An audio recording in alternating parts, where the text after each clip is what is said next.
Good evening, good vach, Shavua Tov, and so forth and so on. I want to start always by thanking, as do our host, thank you very much for bringing that. The Shomrim in the synagogue, that's number one, Rabbi Mark and everybody, okay? And the Lehman family, if you're being the series sponsors, you never forget them. Oh, that's exactly what the doctor ordered. Thank you so much. Thank you very much. Okay. Like Jackie Gleason. And then what do you call it?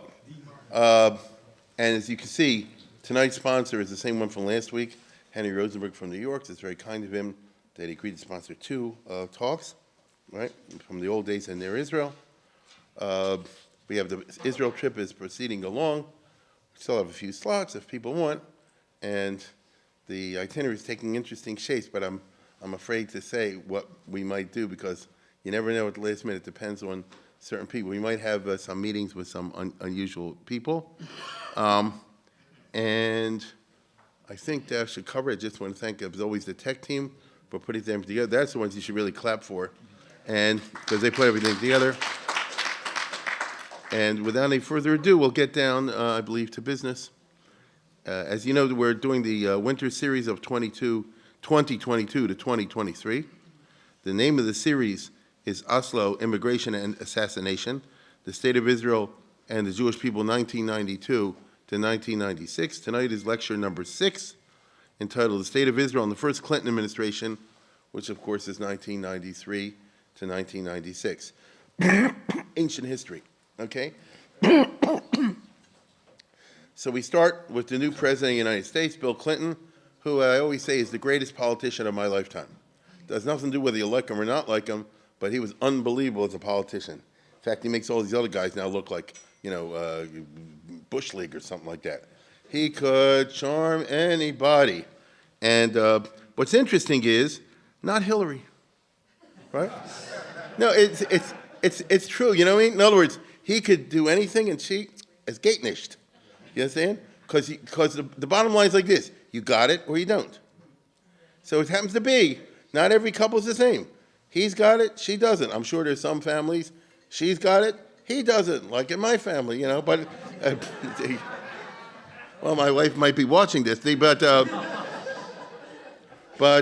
there's no, Clinton was Clinton, all right? Now, how do we describe him? This is a person, as we all remember, and he's still around. He had burning ambition, laser-like focus, and messaging. I mean, he was a politician's dream candidate. Right? I mean, that's why he became president at a young age. Okay? And it's not like he came from any background. He was the governor of Arkansas, for crying out loud, So, that really prepares you for national office. And moreover, he did it in such an interesting way because, again, he was the most focused of all the candidates. And, he never spoke off the cuff and so forth and so on. But here's the point I want to get across.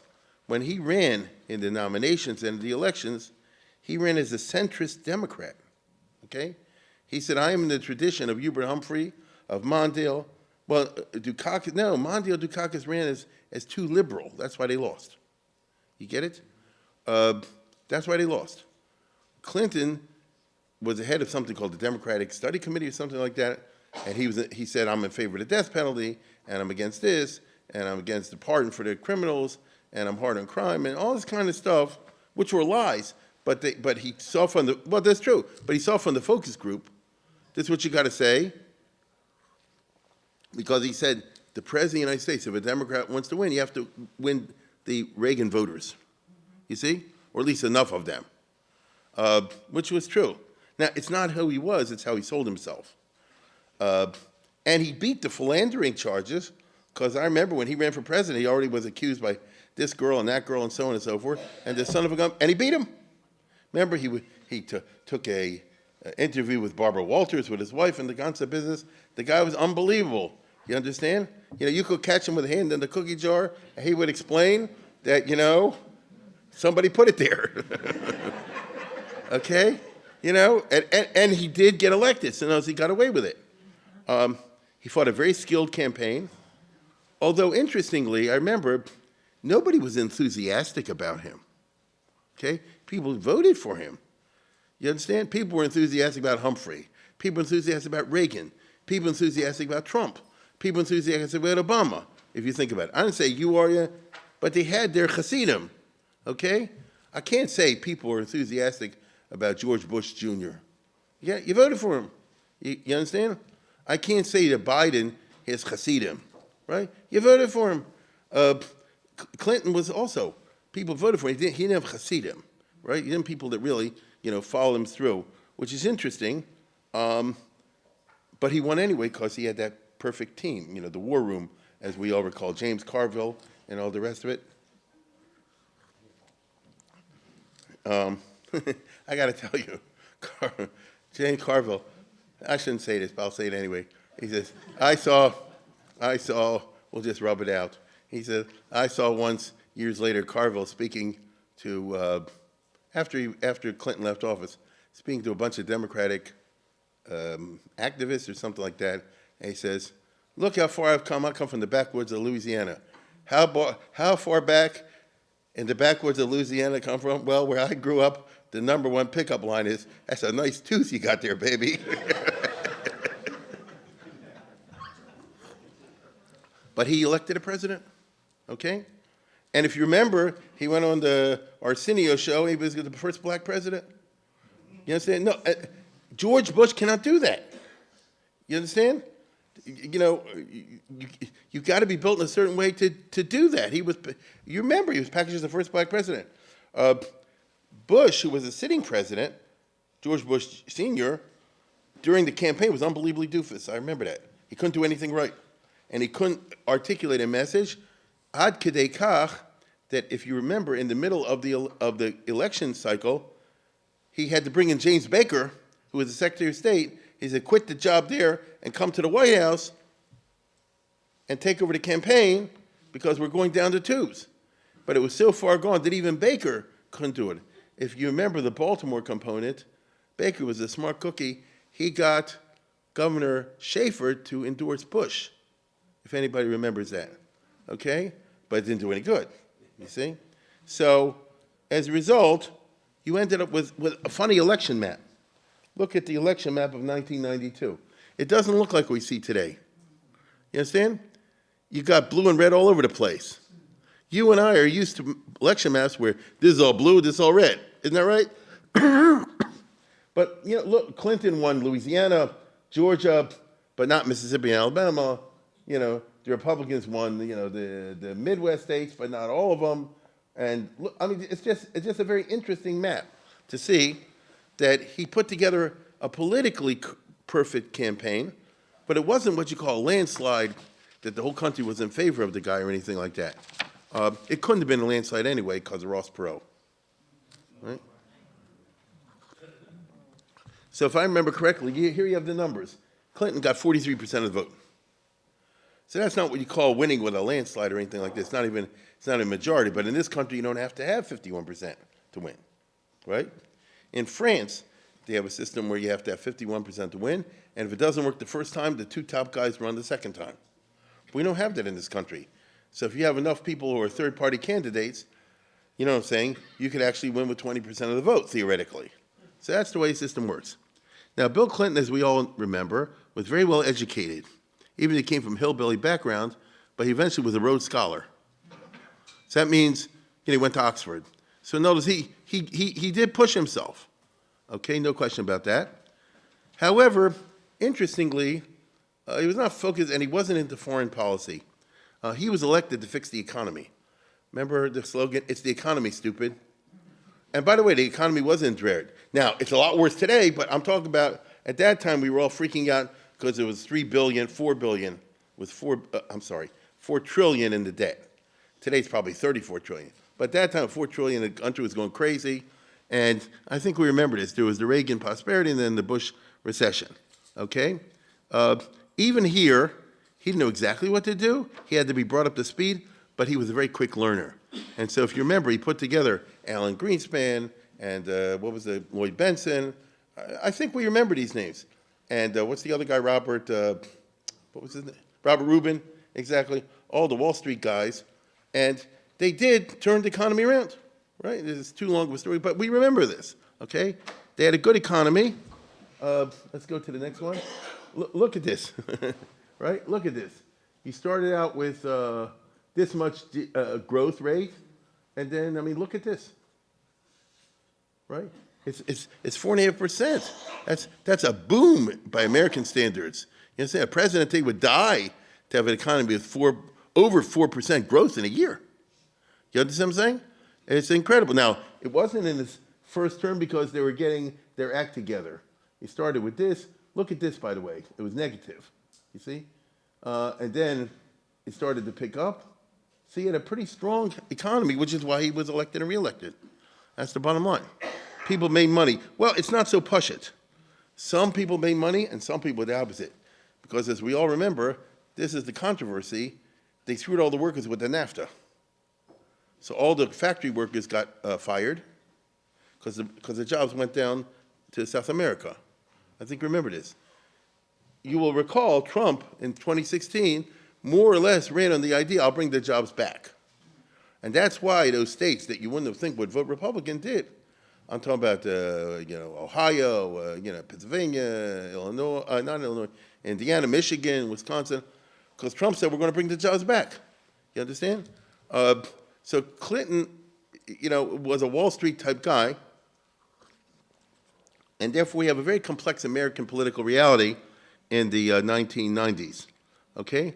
Now, in foreign policy, which is what we're interested in, Clinton, if you'll recall, faced a funny world. It was right after the Cold War. So how do you manage Russia? They were afraid some Nazi-type guy might take over Russia, I forget his name, and he wanted to go Democrat. Now, today, we know it didn't work, correct? You look, it all ended up by Putin, and it stayed by Putin, and so that's not what they hoped. But in the 1990s, nobody knew that. He still had Yeltsin, and he thought he could somehow or other do it. Speaking very broadly, the Americans, if they were really interested in not taking off the Russians, made a mistake by including all these Eastern European countries in NATO, you understand? Poland and the others. But, who knows? And China. I mean, China was rising, and still is. So Clinton didn't do great with that. He couldn't. I don't know if you recall this. We almost had a war under Clinton with North Korea. We're that close. In 1993. Jimmy Carter went over and, prevented a war or something as a personal, negotiator. So it was a funny world. And finally, we come to the Middle East. Oh, that's us. With Yitzhak Rabin as prime minister. So Clinton came into office with the best kind of Israeli government he could want. It was the Labor Party, Rabin.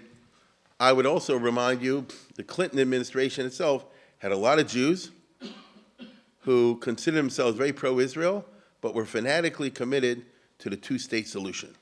That's what they were. Daniel Kurtzer and Dennis Ross and Aaron Miller and Martin Indyk, they still are. Daniel Kurtzer wrote an article in the paper the other day, because Israel elected a right-wing government, the U.S. should cut off all money to them, right? So, but he considers them a friend of Israel, you understand?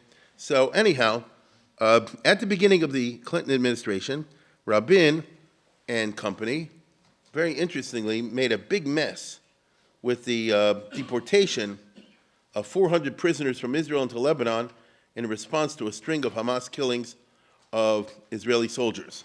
So if you look over here, let me say this. Tonight I'm going to be giving a lot of talk and a lot of gruesome footage about the terrorism that hit Israel in the Rabin time and the suicide bombers, all the rest of it, because this is what happened, okay?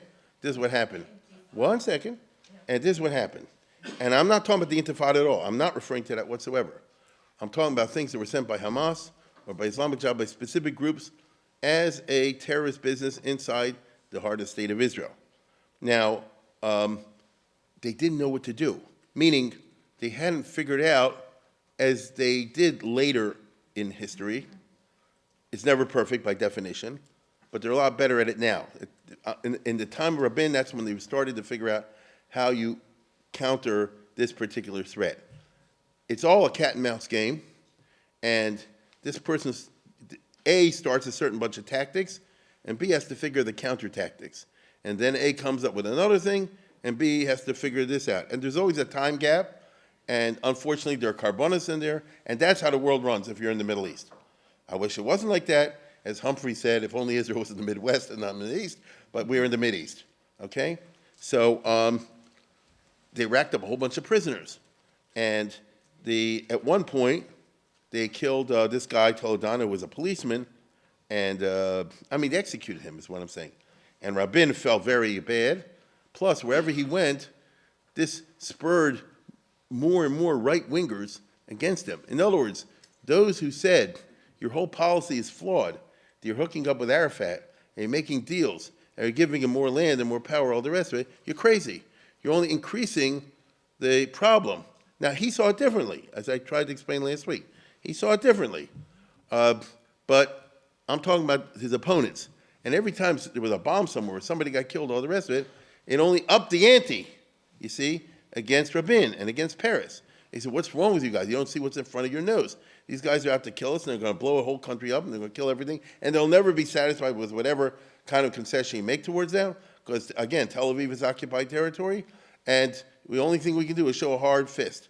That's the two different opposing schools of thought, Me'oz v'ad hayom hazeh, as we know. Now, how do you stop it? And there were so many of these, and Hamas and Islamic Jihad, but mainly Hamas, was getting bigger and bigger, more and more well organized. And, it's like a cancer, and what do you do with it? And so, as you see over here, when Israel catches somebody, there's no death penalty. Till today, there's no death penalty for terrorists. I think that's actually a smart idea for certain reasons, but Itamar Ben-Gvir and these other guys are going to push now for a law that's a death penalty for terrorists. You understand? You have to think it through to understand why it's not a good idea, but I understand why it is. But if you don't have a death penalty, so every time they catch somebody, so your prison just fill up. You understand? And you have the problem of many societies, including Baltimore, Maryland, which has too many people in the prison system. Right? Prison is intended for a place where most people are good and a few are bad. Right? But where a lot of people are bad, prison is not the solution. So, Ehud Barak, who was the commander-in-chief of the army, he said like this, I have a good idea. Let's try deportation. Just throw them out of Israel. It was a very dumb idea, right? Because they throw them into Lebanon, and Lebanon will have to absorb them. Well, Lebanon said, the Arabs are not stupid. Lebanon said, we're not going to let them in Lebanon either. They'll be in the middle, let them starve, and the whole CNN and everybody showed up. Yes. So it was a terrible PR thing for Israel. And the United Nations condemns them, all the rest of it. I might even say that when they said they're going to deport them, so the lawyers for the terrorists got to the Israeli Supreme Court, who said you're not allowed to do it, and General Barak had to go to the Israeli Supreme Court and have a closed session and say this is why we have to do it, and back and forth. In other words, this was a particularly dumb idea. Okay. Moreover, it metastasized because in Lebanon, these guys, while they were just over the border, were met with, and they hooked up with the Hezbollah. Okay? I even have a passage here, which I'm going to take the trouble to read because it's no gay, and it goes to show you Israel has not tried this again. They thought they're thinking out of the box by throwing people out of the country, but it doesn't work. Okay? As it says over here, for Rabin, they strangled this guy Toledano. That's how they killed him. And for Rabin, the murder of Toledano, who was an Israeli police officer, was the final straw. The week before, 5 other Israelis had been killed in terror attacks, mostly by Hamas. The Rabin government, which now grasped the danger presented by Hamas, so I told you last week, it's a learning curve. They didn't know what we know today. Time does that. In 1990s, they saw Hamas as whatever. It's not a serious threat. And now they saw what happened under our noses, okay? So the Rabin government decided it was time to strike a decisive blow against the movement. Some in the Shin Bet said they should poison the head guy in prison, which would be relatively easy to do. But Rabin said, don't do that. So the chief of staff, Ehud Barak, suggested a different alternative, the mass expulsion of Hamas activists to Lebanon.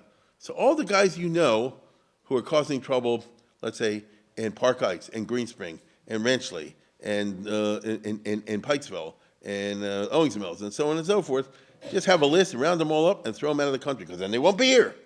They can't cause any trouble.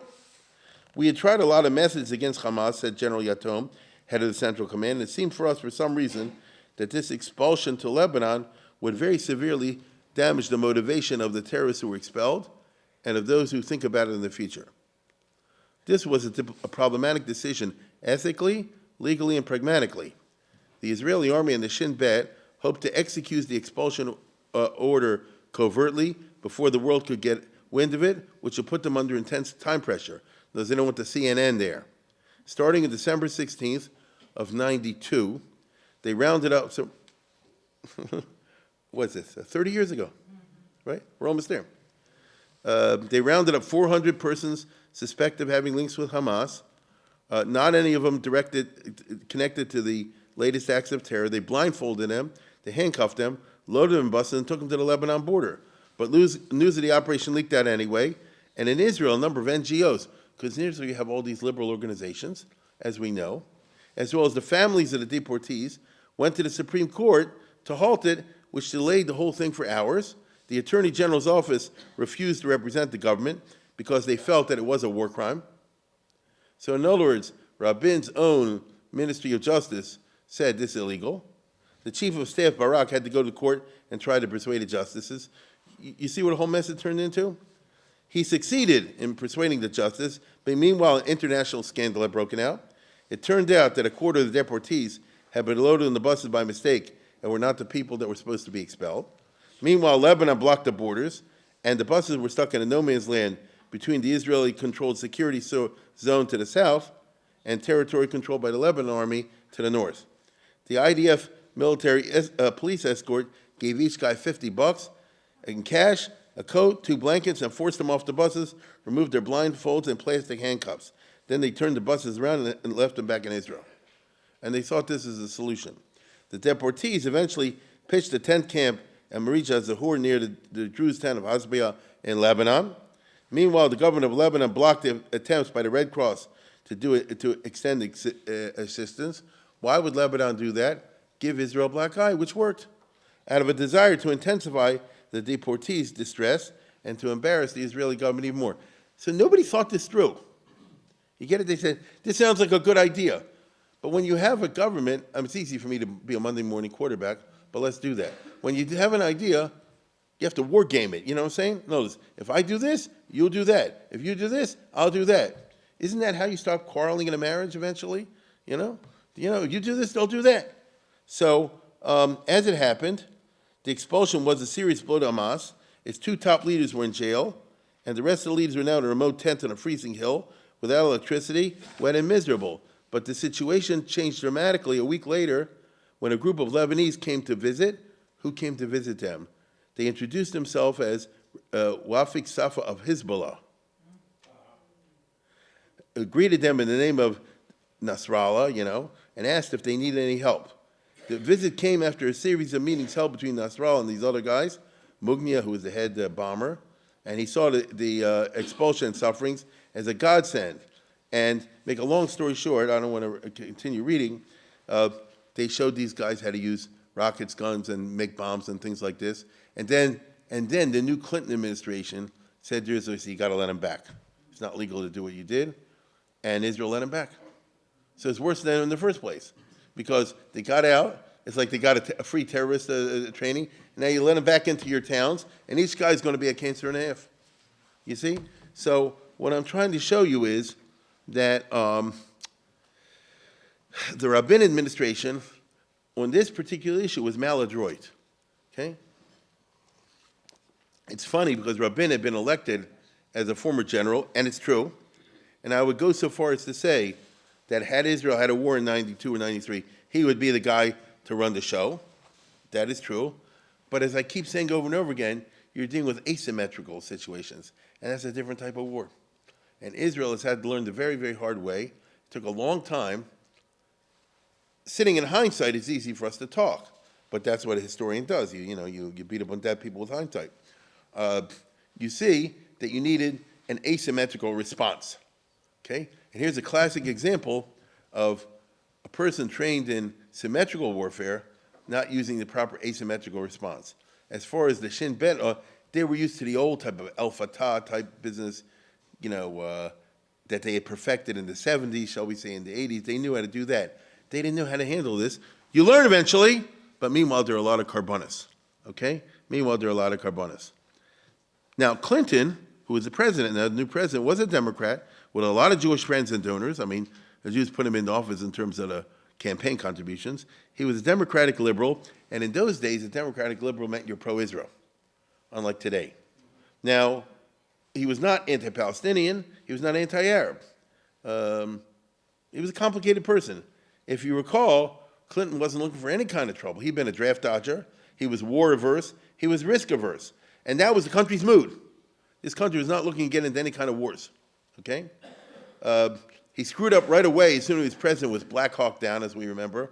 In Somalia, remember, when all those soldiers got killed, intervening in the war over there. And he didn't want another foreign entanglement. He was not tempted by Bush's success in the Gulf War of 1991. Bush pulled it off. It's Bush Sr., you know? He went in, drove him out of Kuwait, and left. But if you recall, in the aftermath of that, the black congressmen and senators said, we want you to intervene in Somalia. I don't know if you remember this, because there's a civil war going on over there, and just as you saved the situation in Kuwait, you should save the situation in Somalia. And he gave in to that, him and Colin Powell. But it was a big mess, because this was a war, and this was something different. And in the end, the U.S. got out of Somalia, you know, by their tails, you know.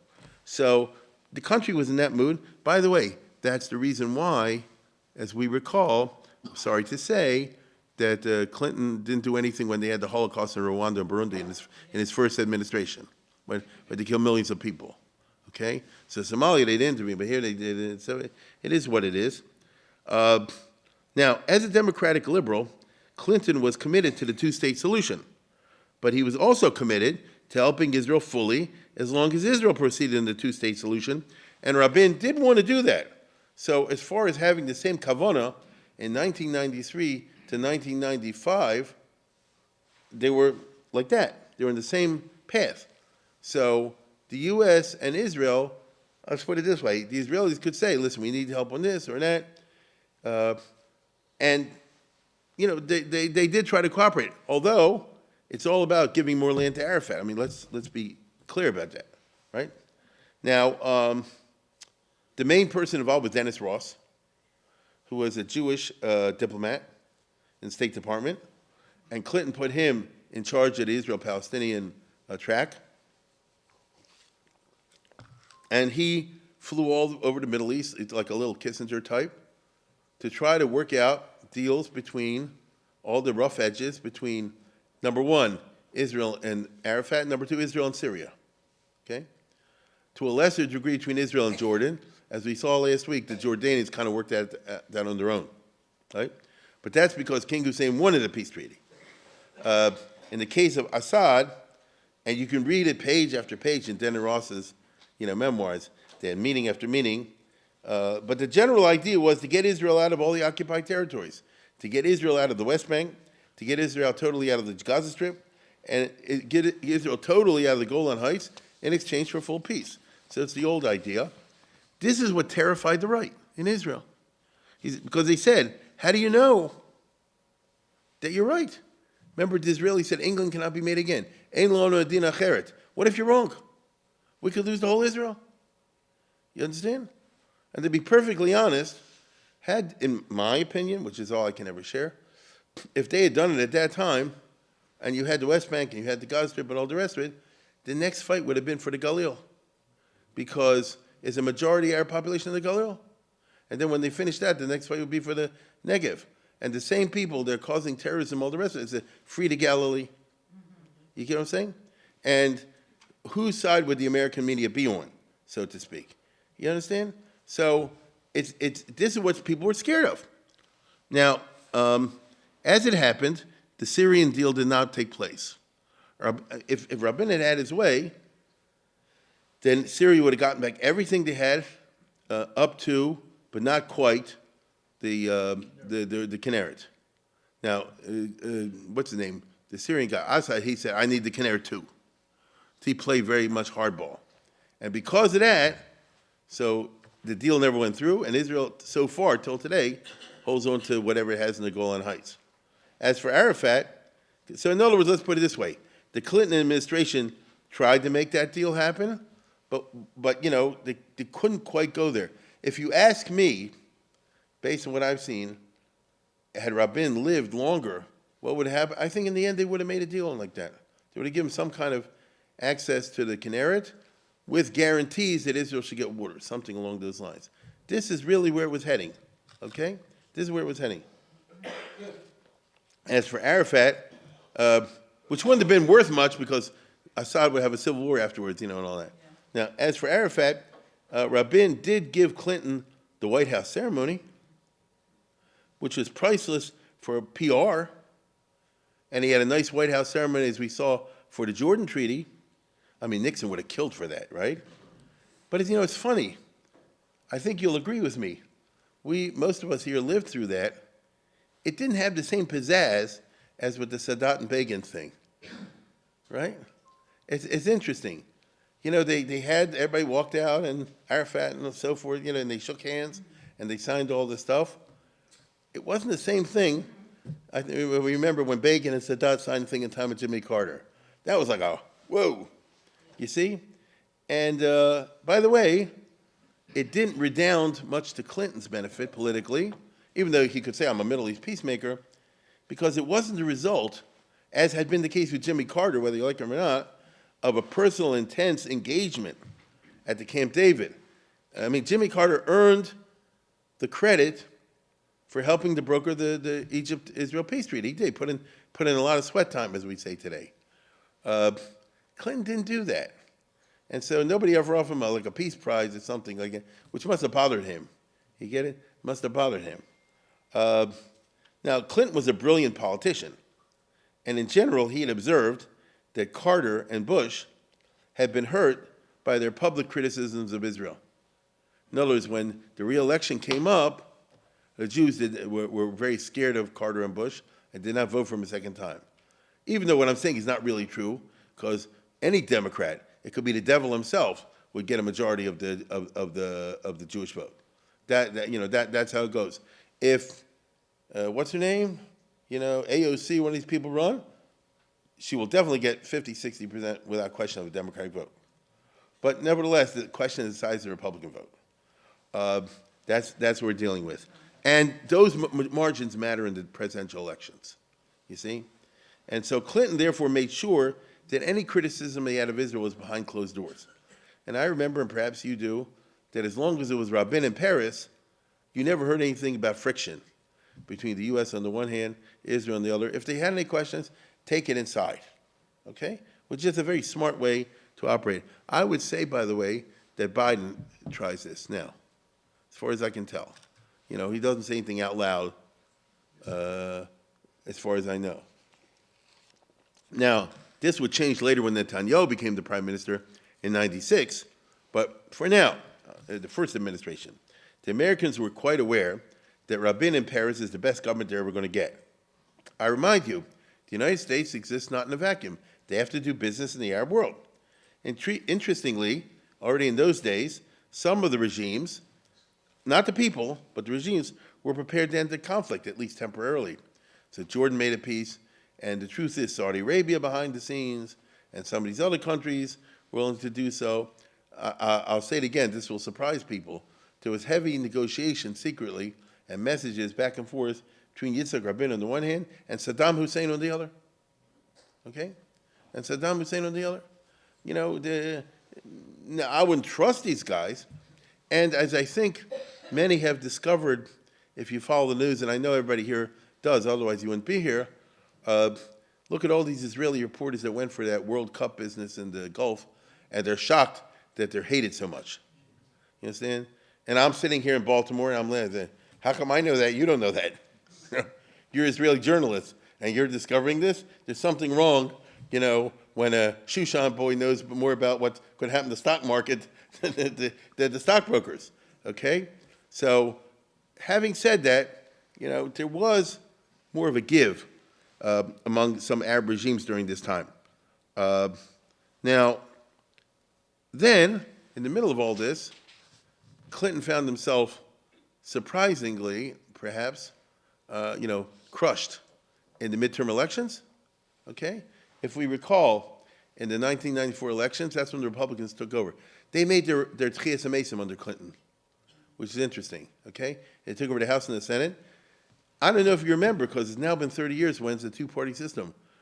When we were kids, the Democrats always won all the elections in Congress. Right? I mean, there wasn't any time that there wasn't a Democratic control of the Senate and the House. Just more or less. You understand? And the Republicans are always frustrated, and that's who they are, just frustrated. And now came a sea change, so people really hated Clinton, you see? He's a funny guy. And for the rest of his administration, and afterwards also under Bush, the Republicans flipped it, and they controlled the Senate and the House, which is going to make a big difference in American politics, as we all know. So he was not exactly in a strong position politically as far as the Israel position is concerned.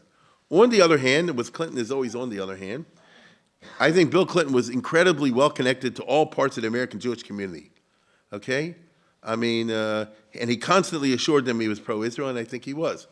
So he knew exactly who in the frum world. So you guys remember he was friends with Rabbi Ganak, right? Who wrote a book about it.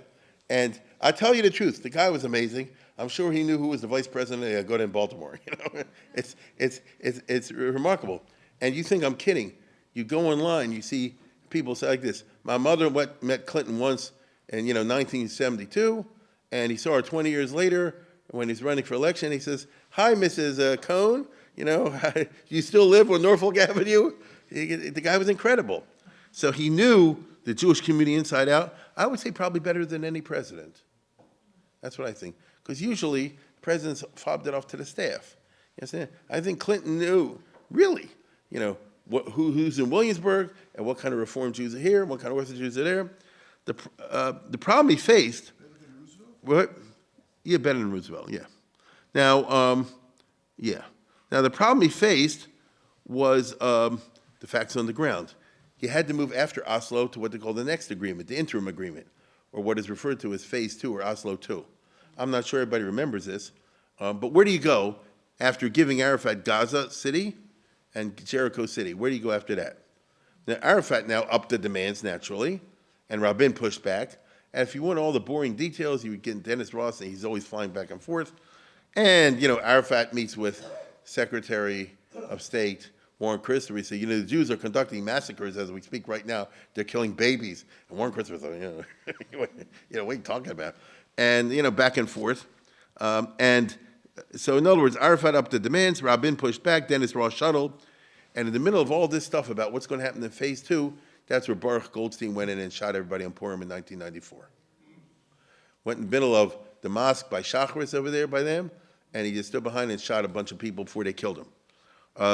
Now, what did this do? This made a counter-reaction. The whole world said this is bad for Israel, and this should help Arafat. Do you get it? Because he says, I need protection against the crazy settlers who are committing genocide. Here's a guy that did it. You understand? This increased the pressure on Israel to withdraw from more territory, especially Hebron, which, as I think we know, the small Jews lived in a neighborhood protected by the IDF. They still do. In fact, on one place I'm planning to go on my next trip. It didn't help Israel's PR that the settlers actually praised Baruch Goldstein. Okay?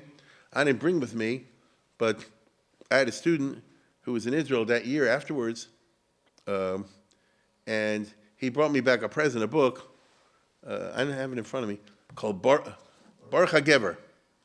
And it's a book in Hebrew, all in praise, with articles from Rabbanim, all in praise of Baruch Goldstein. He's a guy who shot a bunch of people behind the back.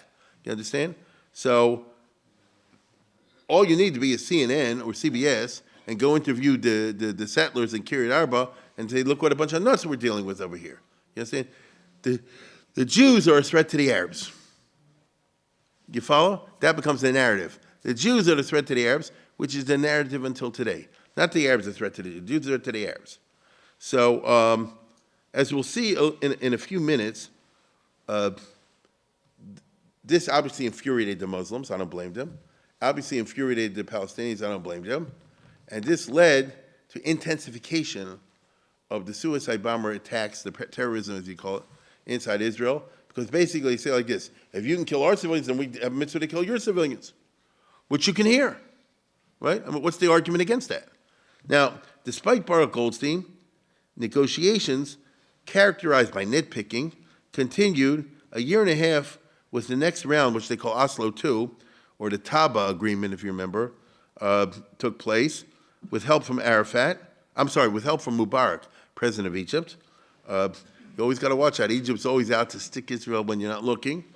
And they had another White House ceremony. I'm not going to bore you with the, once you see one White House ceremony, you've seen them all. And this was the famous three zones agreement, which is still there today. Okay? The three zones, as far as West Bank is concerned, and A, B, and C, and part of the area you can see over there, colored area, is ruled directly by the Palestinian government, Palestinian Authority, and then one is by the Israelis, and one's like by the Israeli army for security purposes.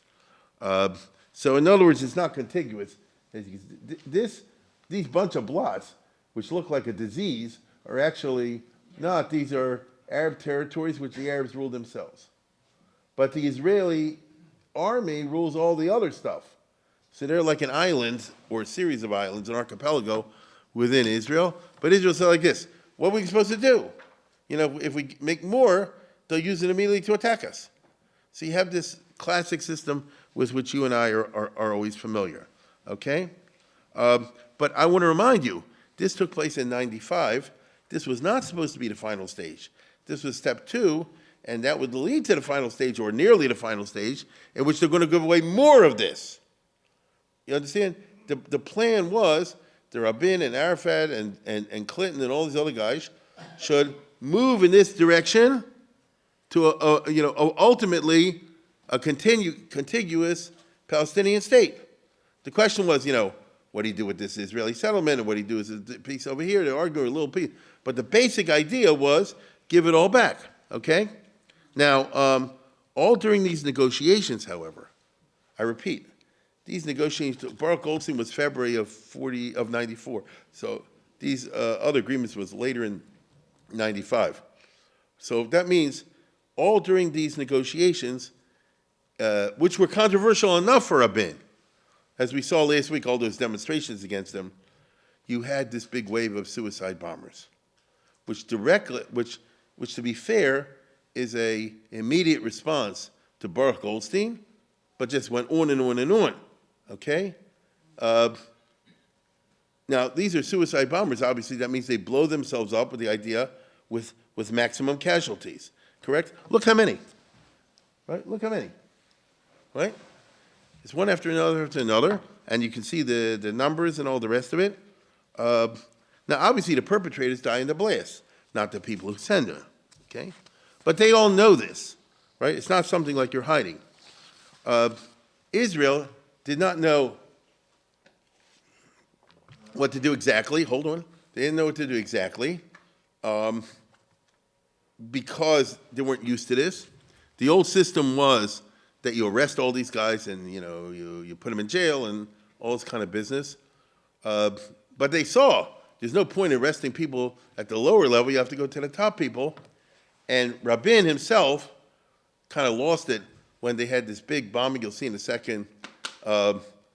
With the Fatih al-Shakaki, which means the head of the Islamic Jihad movement, and he gives the orders to kill this guy, which they do, and then you have assassination, counter-assassination, and I have a long bunch of movies to show you tonight, which I usually don't do, but I want to get across the full picture, the full horror of it, because I think everybody here is old enough to understand that, and let's take a look at the first one. Shakaki was opposed to the Oslo Accords because he didn't want any kind of compromise with Israel. Islamic Jihad conducted several attacks during 1994 in response to them, mainly in tandem with Hamas. In the meantime, he began planning a major attack for the start of 1995. He recruited a cell in the occupied West Bank, which he intended should carry out a double bombing in Israel. It involved two members of the cell, Anwar Sukar and Salah Shakar, disguising themselves as Israeli soldiers and going to a strategically important crossroads between Tel Aviv and Haifa. It was called Beit Lid Junction, and on Sundays it was full of Israeli soldiers and reservists traveling back to duty after the weekend. The attack was planned for 9:30 on the morning of the 22nd of January, 1995. השעה הייתה 9:30 בבוקר. תחנת ההסעה בצומת בית ליד המתה בחיילים העושים דרכם לבסיסים השונים. There were two suicide explosions 3 minutes apart. The first bomber in military uniform walked into the assembled soldiers and detonated his explosive belt. Then a second bomber blew himself up at the same spot as rescuers arrived at the scene of the first. An estimated 21 Israeli soldiers were killed in the two explosions, along with the bombers. Palestinian Islamic Jihad claimed full responsibility for the two attacks, which were the first suicide bombings by Fatih Shakaki's group. بمنطق الخبراء الفلسطينيين والإسرائيليين وعلى مستوى العالم كانت عملية بيت ليد هي أخطر وأكبر عملية بعد التوقيع على اتفاق أوسلو. بل الرئيس الإسرائيلي وقتها عزرا وايزمان اعتبرها أخطر عملية منذ قيام إسرائيل. بالتأكيد كانت عملية كبيرة وكانت عملية جريئة، والأخطر فيها أنها موجهة لهدف عسكري بحت. الهدف كان عسكريا بحت، كانت محطة يتجمع فيها الجنود والضباط عندما يتوزعون على المناطق المحتلة، على أرضنا المحتلة، وبالتالي لم يستطع أحد أن يخدش في مشروعية هذه العملية. عملية بيت ليد كانت في يناير 95، كانت من العمليات المهمة في مسيرة الجهاد، في مسيرة الدكتور فتحي كقائد وفي مسيرة المقاومة الفلسطينية. يعني نحن نتحدث عن عملية خططت كما ينبغي وعن عملية نفذت كما ينبغي. Prime Minister Yitzhak Rabin went to Beit Lid to view the situation. He saw the bodies. He saw the protesters who were demonstrating against his, I would say, control of the situation, demanding him to do something. That he came back to Tel Aviv, the Ministry of Defense, red with anger. He called in the chief of the Mossad, Shabtai Shavit, and ordered Fatih Shakaki to be killed immediately. He signed what is in the jargon of the Mossad, red sheet. Red sheet is an assassination order against Fatih Shakaki. Now, they tried this, they tried that, and they could get him in Damascus, but then Rabin said, I guess, don't get him in Damascus because we're negotiating with Syria, so we want to take them off. And so, as you'll see in a second, and I'm skipping a lot because I want to go on the other guy more, eventually they found out. So now they start the kind of thing you see in the movies, which you have long-term surveillance, and you do all this kind of checking up to find out what's going on. And finally, they find he's going to Tunisia, and on the way back, he's stopping in, I think, Malta. Oh, Malta, that's a good place, okay? And they'll do like mamash, like one of these movies. How many people have been in Malta, you know? It's a tourist spot. And so they'll find the moment to bump him off over there. Take a look at this. Don was everywhere, especially at the port. But Shakaki traveled on a Libyan passport under the alias Ibrahim al-Shawish. He was hard, but not impossible for Kidon to identify. He planned to fly to Damascus the next day, and so checked into the Diplomat Hotel under his alias al-Shawish at 10:20 in the morning. To the Maltese, Shakaki was simply a traveling Libyan businessman. That morning, he stayed in his room for about an hour, but at 11 went out to a travel agent to book his ticket to Damascus for the next day. But when he returned to the Diplomat Hotel, he had company. They were waiting for some time that he's alone in the street, and then a Yamaha motorcycle was driving next to him slowly. Two people wearing black helmets on the motorcycle. The guy at the behind pulled out a gun, shot Fathi Shkaki a few times. He is left dead. A few bullets were shot in order to make sure that he is dead, to verify his death, and they immediately vanished. The assassins were taking aboard a ship or a rubber boat and then to an Israeli submarine and sailed back to Israel. So it's a movie, right? Except this really happened. Now hold on for a second. This is the beginning of this business. This guy, who you've never heard of, I'm sure, didn't last long. But the next guy, because there's a whole line of them, who they called the engineer, I think many have heard of him, right? Turned out to be a huge mess because they didn't know how to stop him. And as you'll see in a second, now, mind you, all this is happening as they're negotiating to give out more land to Arafat, okay? And they are aware that the terrorists are coming out of these occupied territories into Israel to blow things up. And so Rabin says, he said something, a famous speech. He imitated Ben Gurion, but it didn't necessarily make sense. In World War II, you may perhaps recall that the British, right before World War II in 1939, issued the White Paper, in which they said no new Jews come into Israel, to Palestine. But then the war broke out. So Ben Gurion said, we will fight the White Paper as if there was no war, and we'll fight the war as if there's no White Paper. Okay, I get that.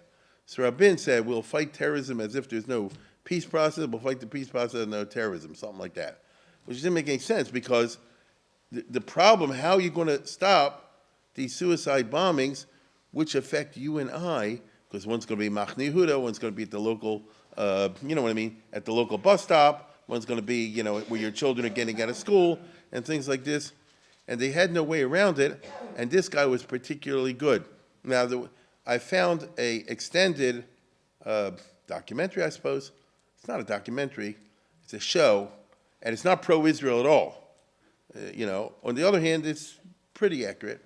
And but the point they want to emphasize, which I don't think most of us do understand, which is a lot of this happens right after them as a reaction to the shooting by Baruch Goldstein. Now, that doesn't mean they wouldn't do it anyway, but this certainly, right, that's important to understand. But it certainly spurred things. And this guy, Yechi Ayash, learned how to be a very good bomb maker, was teaching others. He had learned that, I think, from the Hezbollah thing, as we said before. And what can Israel do to stop it? And they tried this, and they tried that, and the other thing, and it's mamish like a movie or a TV show, in which he always is escaping from them for a long, long time until they get him in the end. So I'm going to shut up and let you see over here, because here they give you the gruesome things. This is the trouble with living in Israel in the early 90s, in the mid-90s, okay? Here we go. He starts with shock to all the people, especially to Baruch Hamas Goldstein. people. If you are going to kill the Palestinian civilian, you have to expect that you are going to drink from the same poison. An American Jew had given Hamas its motivation to strike at the heart of Israel. After that massacre, it is allowed for everybody to attack any Israeli citizen or military. Jihad is waged, and now all of Israel is fair game. Ikia Ayash prepares to heed the call. With scores of young zealots ready to volunteer for martyrdom, Ayash has developed a series of sophisticated and deadly suicide bombs. He did it slowly in his house. He knew how to build it, and he knew how to build a car bomb. Hamas would soon have its revenge. The revenge was in Afula, in the April 6, 1994. 19-year-old Raid Zakarna volunteers for the mission. Seeking a target, he enters the Israeli town of Afula. His car has been rigged by the engineer with 50 pounds of explosives.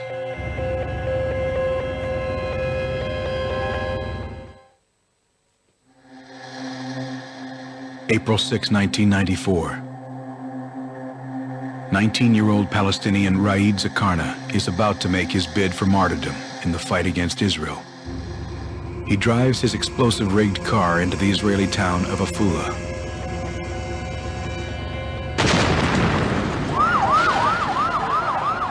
Zakarna had detonated himself next to a bus full of passengers, killing 9. A group called the Izzadin al-Qassam Brigade takes responsibility for the suicide bombing. Izzadin al-Qassam is the military wing of Hamas. They built some kind of branches, organization, political, and also the military branch. The Shin Bet pressures their informants for information. Their investigation reveals an association between the Izzadin al-Qassam Brigade and a mysterious young engineering student. And then we heard the name of Yehia Ayash, the man who prepared the bomb. 7 days later, on April 13th in the town of Hadera, Ayash strikes again. Hadera.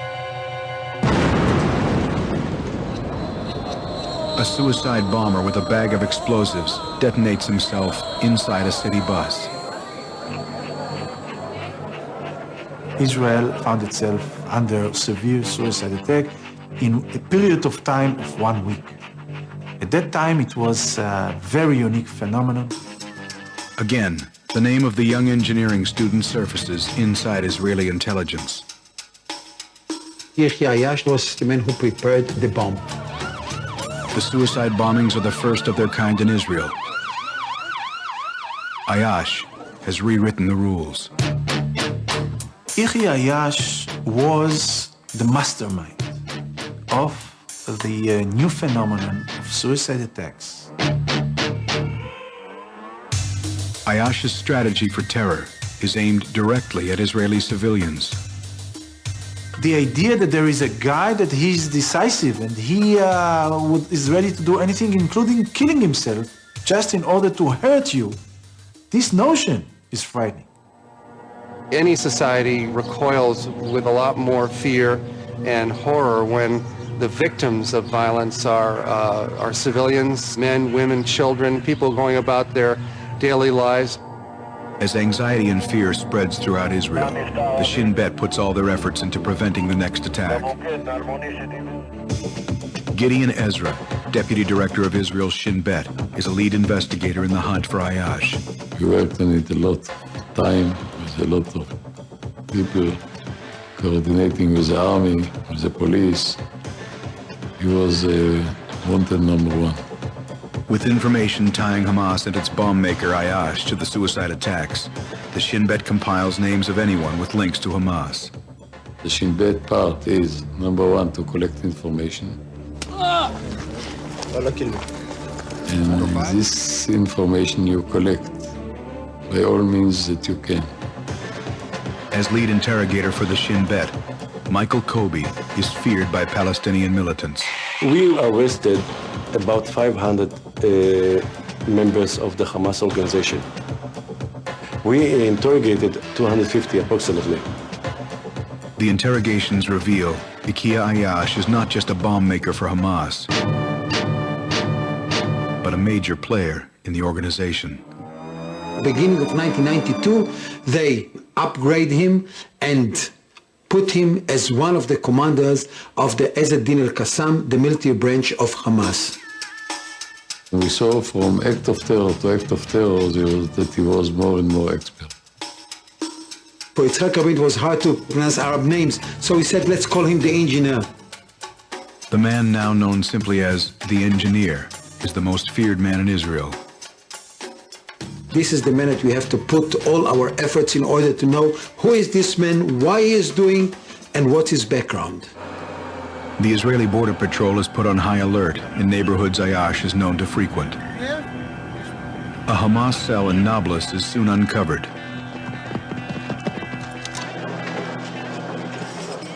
With information extracted from arrested cell members, the Israeli security forces begin to close in. He was located in one of the places in the old city of Nablus, in the market, very close to the middle of the city. Israeli forces immediately launch a raid in the old city. And we were very close to him. It's a very tiny area, and escaping to the people.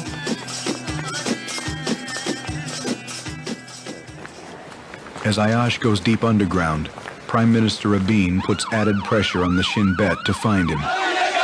With angry right-wing religious groups demonstrating on the streets of Israel, the bombings seriously threaten the peace process negotiated at Oslo. What the terrorists like to do by committing the terrorist attack is not specifically kill one person or 3 persons or 3,000 persons. They would like to create anxiety within the target society. Well, all the pressure came on the Prime Minister Yitzhak Rabin. Yet Rabin remains undeterred and faithful to the Oslo Accords. On May 18th, Rabin completes the withdrawal of Israeli troops from Gaza. On July 1st, 1994, Chairman Yasser Arafat arrives in Gaza, victorious. With Gaza sealed and under the sole jurisdiction of the Palestinians, the Israelis must rely on the Palestinian Authority to track the engineer. We asked from the Palestinian Security Service to find him, to help to arrest them. Instead, Gaza becomes the perfect refuge for the engineer. It's an area which everyone knows everyone, and every stranger who comes in is suspicious straight away. An area where putting an undercover Shin Bet operative would be extremely risky. The Shin Bet shares their intelligence information with Rashid Abu Shabak from the Palestinian Authority, in the hopes that their counterparts will cooperate in the hunt for the engineer. Rashid Abu Shabak is now at the head of the intelligence of the Palestinian Authority in Gaza Strip. Of course, it's not a secret that he is wanted to the Israeli intelligence. We are a newly established authority, and for the first time, the Palestinian people welcome the Palestinian Authority to govern them. Arresting Hamas is a priority for the Shin Bet, but not for the Palestinian Authority. We did not want to give the Palestinian people the impression that we are only here to arrest members of the Hamas. With no cooperation from the Palestinian Authority in the hunt for the engineer, Israelis brace themselves for the next attack. People, where it's going to be the next time. Not when, but where. And that was very hard feeling. One of the engineer's biggest acts of revenge is about to come to Tel Aviv.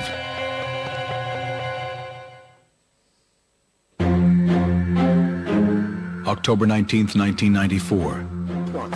With the terrorist bomb maker known as the Engineer on the run, Israel braces for the worst.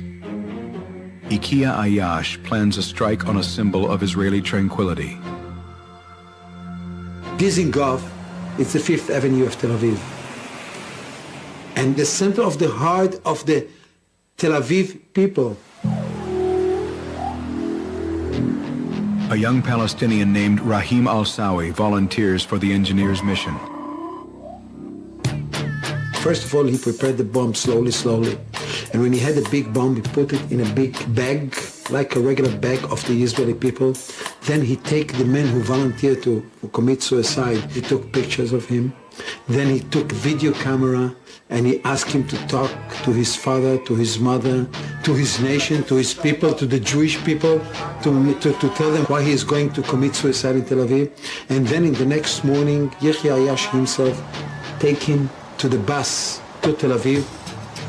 Inside Tel Aviv, the engineer selects a bus he's sure will be packed with Israeli commuters. He went to bus number 5. Yehia Ayash didn't want that between the casualties will be Palestinians. He wanted to be sure it will be a bus with only Jews. And when you are putting a bomb in a bus, the effect is much, much bigger.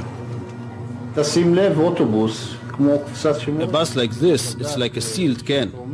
Everybody that's in that space gets hurt.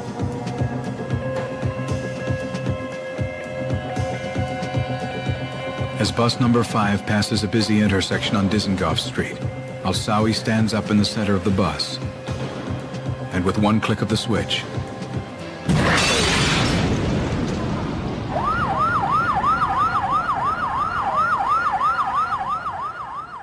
The explosion was in the center of the bus, the most deadly place, where the passenger get the most extreme damage to their bodies from the blast and pressure of the explosion. A big bomb and a lot of people were killed. It was a big shock for the Israeli people. This was a very, very serious act of terror against us.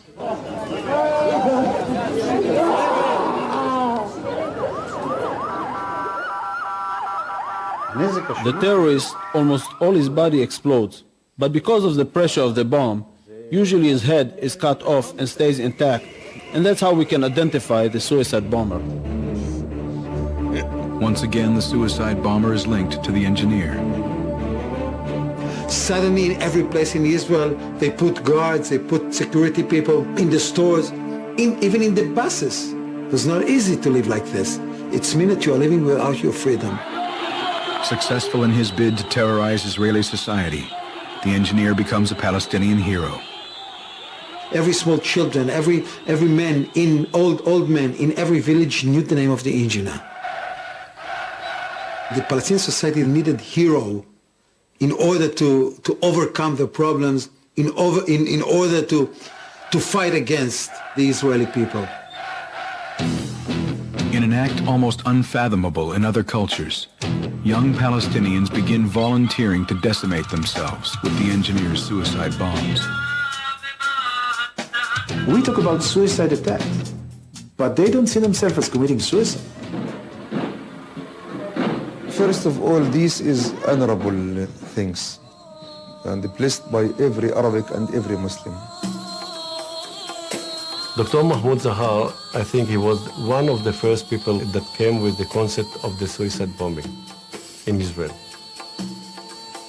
Israel as occupier is illegal, so by all means we are defending ourselves. If we have Apache, F-16, and the same Israeli tanks, we are going to use these weapons against the military targets. But if we deeply poor in all methods to defend ourselves, I think every method used is justified by our religion.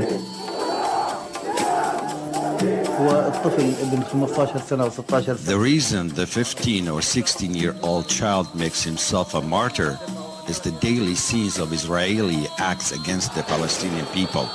This is why they do this. For the suicide attacker, the act of martyrdom has its benefits.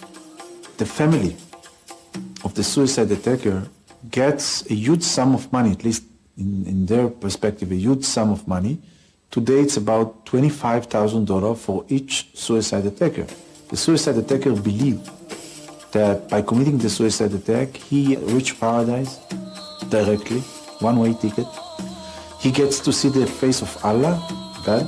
He gets the permission to bring 70 members of his family when daytime will come and they will die. The most important thing, he's going to have 72 virgins that will serve him in paradise. Though horrified by his handiwork, the Israeli forces can find no trace of the engineer. The Israeli Security Service get an order from Yitzhak Rabin himself. Go and bring this man. On the run, Ayash moves by night from safe house to safe house. Dirchi Ayash knew that he is under the microscope of the security service. The Shin Bet begins watching Ayash's family. His wife was living in the village, and he had to see his wife, to see his baby also. And he was coming from time to time, and many times, especially in 1994, the Israeli security service was just a few meters from him. After months of watching Ayash's house, the engineer finally appears. We knew that he was going to come to Rafah, and we were very close to him for nights. We were located just very close to his house. When he came to the house, I think we just missed him minutes, and he escaped. Miraculously, the engineer slips away once again. Even after a wanted poster is published revealing Ayash's face, he still manages to pass through Israeli checkpoints. The picture we had didn't help us, because enough that you put a beard, you put a mustache, and you look much older. And I am sure that many soldiers, when use the name Yehia Ayash, met him, saw his identity card, they didn't believe that Yehia Ayash is next to him. Ayash becomes a master of disguise, masquerading as an old man, an Orthodox Jew, an Arab woman. He's dressed like regular men, or he's putting a kafia on his head, or he's putting a Jewish yarmulke on his head. Every day and month the engineer eludes the Israeli special forces. His fame grows among the Palestinians. And he knew that he is a symbol. He was reading the newspaper, hearing the news, watching television.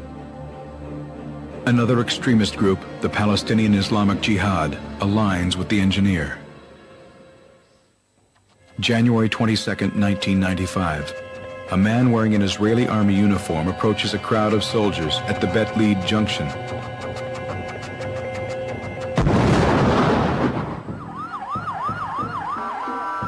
As emergency crews descend on the scene, another soldier approaches the devastation. He reaches into his jacket and triggers a second device. 21 people, most of them soldiers, are killed. 62 others are injured. The Hamas and the Islamic Jihad will not succeed. For the Israeli security forces, the threat of another attack is always imminent. It was frustrating, not just for the Shin Bet, but also for the Prime Minister, Yitzhak Rabin. Every meeting he was asked what's going to be with the engineer, how we are going to arrest him, how we are going to get rid of him, before he is going to put us another bomb here or there, or make people killed. Frustrated in the fight against terror, the Israeli special forces begin to consider a radical new approach. Terrorism is an act of war. And therefore, killing the terrorists is an act of war as well, and the just act of war. For the Shin Bet, targeted killings would soon become the option of choice.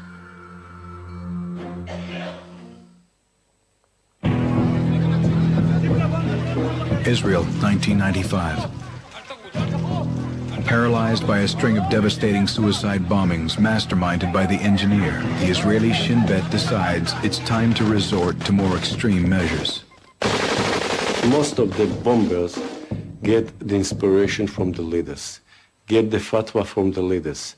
If we will kill the leaders, we can stop the bombers.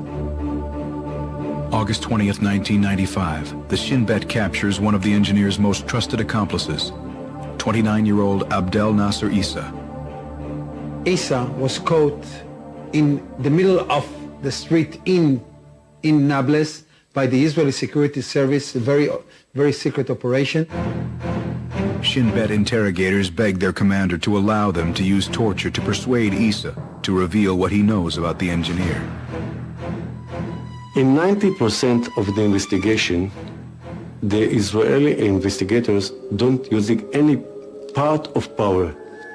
Maybe in 10% we can use a kind of power. Torture. Command refuses.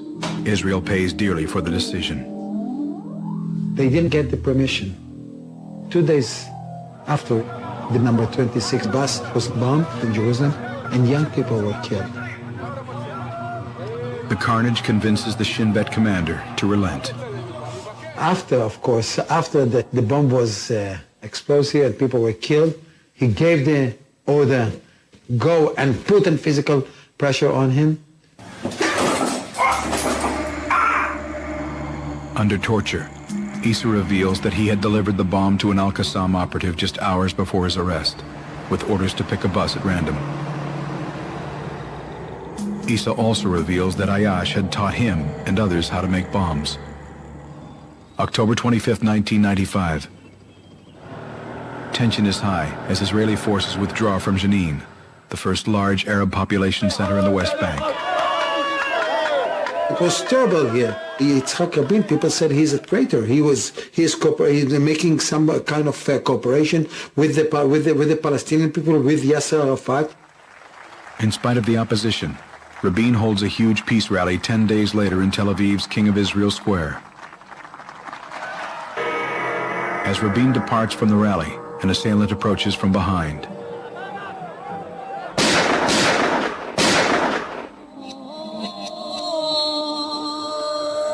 By the time the Shin Bet can react, it's too late. Rabin is dead. It is assumed the assassin is an Arab, but it soon becomes clear that he is a fellow Jew. Yigal Amir claims he was acting upon God's orders to prevent the land of Israel from being turned over to the Palestinians. We knew that this man who killed Rabin was not killing just Rabin, but killed the way that Rabin was leading us as a nation, the way that Rabin was leading the Middle East here for a peace. As world leaders gather to pay their last respects, Shimon Peres is named the new acting prime minister and pledges to continue the peace process. After Rabin was assassinated, the people here feel so bad that Prime Minister Peres decided to make the people not just happy, but to give again the confidence in the peace process. And they asked the security service, please do it. You know, Wazir Ayash, kill him. The orders are clear. The engineer is to be targeted for death. We knew that he is in Gaza. In Gaza, we were very close to him, I think twice, and he escaped. His wife used to go to him, but we didn't know when and how. It's very difficult to follow anyone in the Palestinian area for a long time to be without being noticed. Yasser Arafat and the Palestinian Authority refused to cooperate with the Shin Bet in the hunt. The Israelis say that the man known as Yahya Ayash is in Gaza and that he is not sure. Arafat came to that time to a conclusion that if he won't arrest and do something against Hamas, so they're going to eat him. I mean, they're going to destroy him. With no help from the Palestinian Authority, the Shin Bet turns to a special unit called the Mistra-Ravim. The Mistra-Ravim are trained to talk, look, and act like Arabs in order to penetrate the inner circles of Palestinian society and Hamas. We have a few special units which they are professional on going and arresting people at the Palestinian area. They are very brave fighters and very well trained. The Mistra-Ravim concentrate their manhunt in Gaza, where they learn Ayash's wife is pregnant with their second child. They knew that he was living in a house, in an apartment in Beit Hanun area in Gaza Strip. One of his friends that was with him since the university, Osama Hamad, was living with him, giving him all the help and giving him one of the rooms to live. Osama's uncle owns the house and allows Ayash to live in one of the rooms. When the Shin Bet learns of the engineer's new address, the name of the landlord starts to ring bells. The uncle, Kamal Hamad, was a very big constructor in Israel, very known figure. It is a stroke of luck for the Shin Bet. Uncle Kamal had been a low-level informant for them for a number of years. You need somebody with a good motivation, if it's money, work. In need of cash, informant Kamal finds himself back in the pockets of the Shin Bet. Hundreds of soldiers or policemen can't do what a small piece of information does. The Shin Bet will use their informant to get to the engineer. After 3 long years, they are within arm's reach of the most notorious terrorist Israel has ever faced.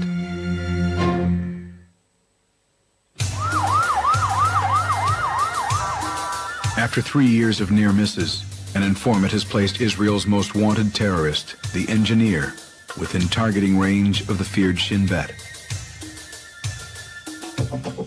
The operation will mark a profound change in the way Israel deals with its enemies. The offensive activity, the Israeli calls targeted killings, and basically it's trying to eliminate one of the terrorists. They see not what this person did in the past. The most important thing, what he is going to do in the future. We decided to kill Yahya Ayyash because his terror activity. If we wouldn't kill him, he will continue to kill Israelis. The assassination is officially sanctioned by the Israeli government. The Shin Bet cannot assassinate without getting permission from the political level, from the prime minister, from the defense minister. We don't intend to live with terror forever. And we shall take all the necessary steps and measures to stop it. December 1995. Shin Bet informant Kamal Hamad reveals that Ayyash changes cell phones regularly for fear that conversations with his family are being tracked. Based on this information, the Shin Bet mounts their operation. Using an ordinary cell phone, they begin building a device that will be as deadly as anything constructed by the engineer himself. To build the explosive, it's very easy. This is the battery. Half of the battery can be a dynamite. And you are putting here half of it built dynamite, half of it it's battery, and you have here everything. You have the electricity inside, so you can use it as a bomb. And not just as a bomb, but a bomb that when it's gonna be explode when you are putting it near your head. And when you are putting it in your head and it's exploded just here into your ear, so you're gonna be killed very quickly. With assembly of the bomb complete, the Shin Bet plans for its delivery.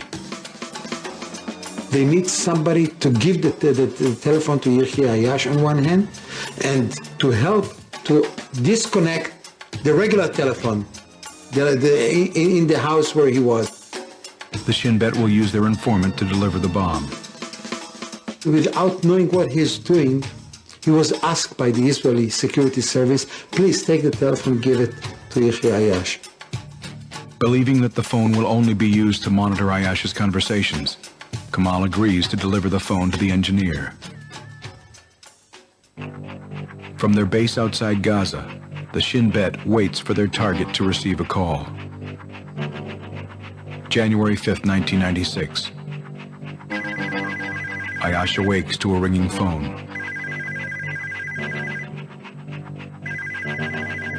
And, of course, on this Friday morning, the regular telephone was unconnected. And the minute that he started to talk, and his father said, hello, Yahya, he said, yes, father. He said, hello, hello. The Shin Bet confirms the voice of their target. You heard the conversation, and you push the button.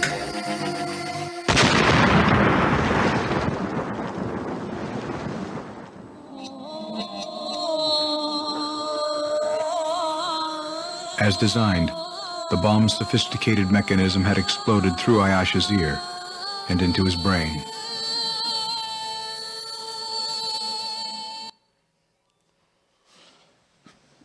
Yeah, that was a long piece, but I wanted to show you the cat and mouse business. This goes on till today, as you know. It starts with, as you see over here with Rabin, the immediate aftermath of the Goldstein thing, although they're probably going to do it anyway.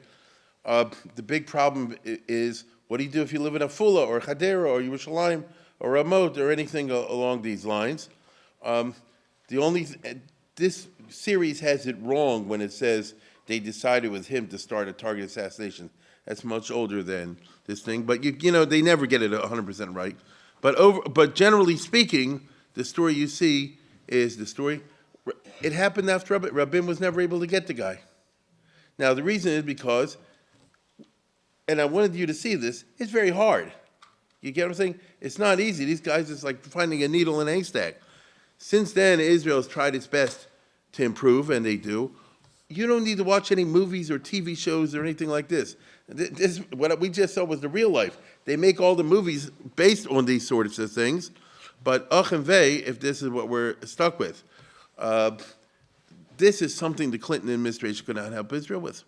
How could the United States, with all of its power and all the rest of it, how could they influence, somebody not to blow up? They can't do that, you see? And herein lies the flaw, or at least no one's come up with the solution yet. How is Biden or anybody else, if they pressure Israel to give this up and give this up, which I understand where they're coming from, but none of them will address, and then what do you do when this stuff happens, you see? This is why the Palestinian issue remains entangled as it is till today, but I think I've kept you enough, so let's call it a good night.